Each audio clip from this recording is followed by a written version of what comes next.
प्यारे सज्जनों, धन धन सतगुरु तेरा ही आसरा।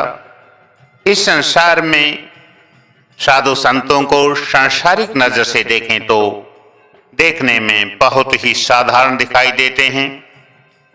आम आदमी सोचता है कि हमारे जैसे ही पहनता है, ओढ़ता है, खाना पीना करता है, सोना जागता करता है, ये तो हमारे जैसे ही है, इसके पास अलग से कुछ भी नहीं है। फिर उसको गुरु धारण क्यों करें, उसकी बातें क्यों सुने, उसकी सोहबत क्यों करें? परंतु ऐसा नहीं है। सच्चे साधु संत सच में बहुत बड़े ऊंचे दर्जे के मालिक के भेजे अपने दूत होते हैं। उनका हमारे बीच आना मालिक के नाम का सिमरन करवाना, बुराइयों को त्याग कर सत्कर्म करके जीवों को प्रभु से मिलाप कराना ही उनका उद्देश्य है। वे सर्वज्ञाता समर्थ होते हैं। आज आपको महान संत हजूर महाराज सावन सिंह जी, जो राधा स्वामी डेरा व्यास की गद्दी पर लंबे समय तक जीवों को रूहानी ज्ञान देते रहे और विदेशों में भी इस रूहानी ज्ञान का प्रचार करते रहे, उनके जीवन का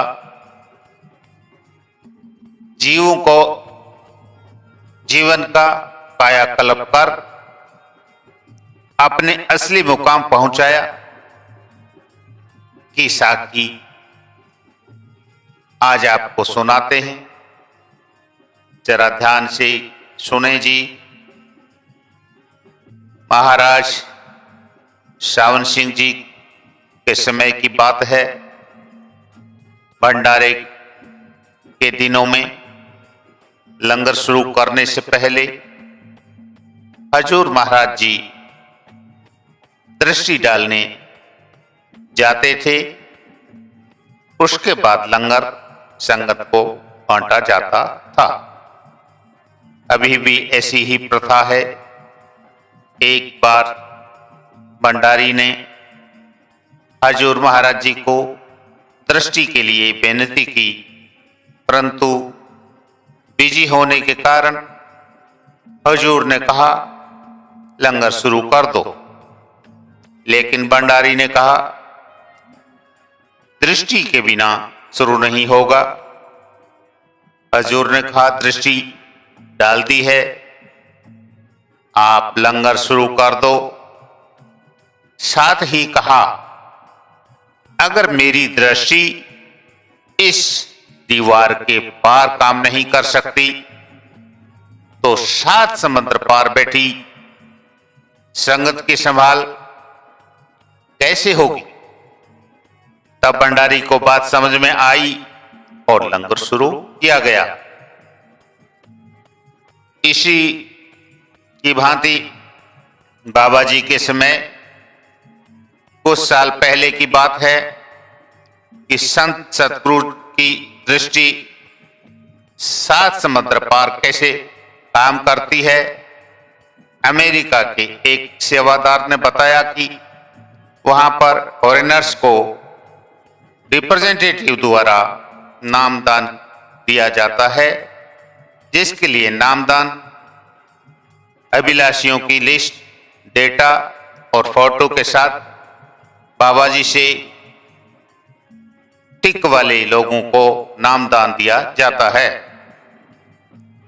एक बार ऐसी लिस्ट टिक होकर आई तो उस लिस्ट में एक लेडी के नाम पर डबल टिक किया हुआ था। मैनेजमेंट कंफ्यूज थी। उन्होंने बाबा जी से बात की तो बाबा जी ने कहा कि लेडीज क्योंकि प्रेग्नेंट है इसलिए डबल टिक किया गया है। उस लेडी से पूछा कि पहले क्यों नहीं बताया, तब उसने कहा कि जब अप्लाई किया था तब प्रेग्नेंट नहीं थी जी।